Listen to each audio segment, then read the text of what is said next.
इंसानों और जंगली हाथियों के बीच का संघर्ष कोई नई बात नहीं है।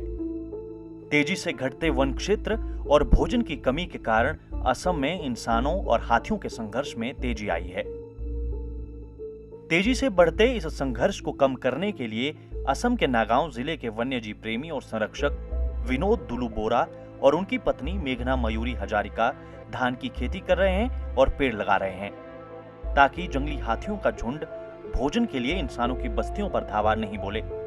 बोरा ने स्थानीय ग्रामीणों की मदद से हाथी बंधु नाम से एक संगठन बनाया है, जो 2018 से उस क्षेत्र में पौधों की खेती में सहायक की महत्वपूर्ण भूमिका निभाता है, जिससे हाथी मानव बस्तियों की ओर टकटकी न लगाएं। पिछली बार जो हम लोगों ने हाथी बंधु ऑर्गेनाइजेशन ने जो 200 बीघा धान खेत किया है, जो हाथीखुली रोंगहांग गांव ने पूरी 200 बीघा हाथी के लिए दान कर दिया है।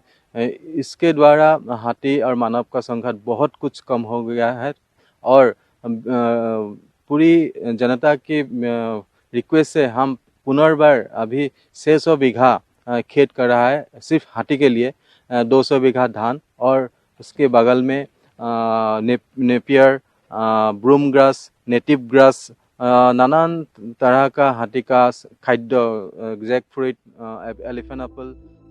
असम के वन विभाग ने भी हाथी बंधु को अपनी सहायता दी है। पिछले कुछ महीनों में भोजन की तलाश में मानव बस्तियों में हाथियों के झुंड के आने की घटनाएं कम हो गई हैं। बोरा को संगठन को बनाने और अभियान को सही दिशा में ले जाने में वरिष्ठ नागरिक प्रदीप भुयान की अच्छी सहायता मिली। Actually, we have started this Hathi Bandhu, that means Defend of Elephant movement, in 2018.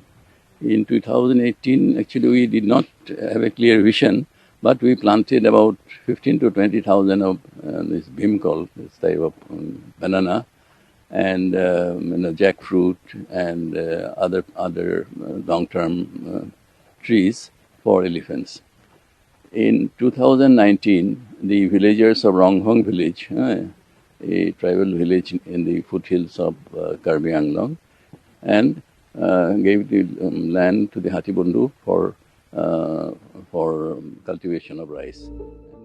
Vinod दुलु बोरा की पहल को उनकी पत्नी मेघना मयूरी हजारिका का समर्थन मिला था। दंपति अपने प्रयासों को परिणाम देने के लिए एक पेड़ के शीर्ष घर पर रह रहा है। हाथियों के झुंड रात में उनके लगाए गए धान और घास के खेत में नीचे आते हैं और सुबह जंगल में लौट जाते हैं। প্ৰতিটো ৰাতি আমি এই হাতীৰ মাজতে টঙি ঘৰতে থাকি পেলাই কটাইছো আৰু হাতীৰ লগতে আমি এনেকে বসবাস কৰি আছো। এটা কথা ক'ব বিচাৰো যে হাতী খুব শান্তিপ্ৰিয় জন্তু, সেই গতিকে হাতীক আমি অলপ যদি মৰম কৰো, খাদ্য যোগান ধৰি পেলাই, তেতিয়া হাতী মানুহৰ সংঘাতটো নিশ্চয় কমিব আৰু সেই একদম 100% ৰিজাল্ট এটা আমাৰ হাতীখুলি ৰংহাং গাঁৱত প্ৰকাশ পাইছে।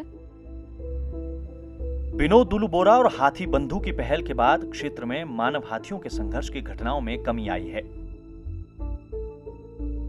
हाथी धान और घास भरपेट खाते हैं और जंगलों में लौट जाते हैं। जिन ग्रामीणों की पहले रातों की नींद हराम रहती थी, वे अब रात को चैन से सो रहे हैं। हाथी बंधु की ये पहल देश के अन्य हिस्सों में भी मानवों और हाथियों के संघर्ष को कम करने के लिए एक मॉडल हो सकती है।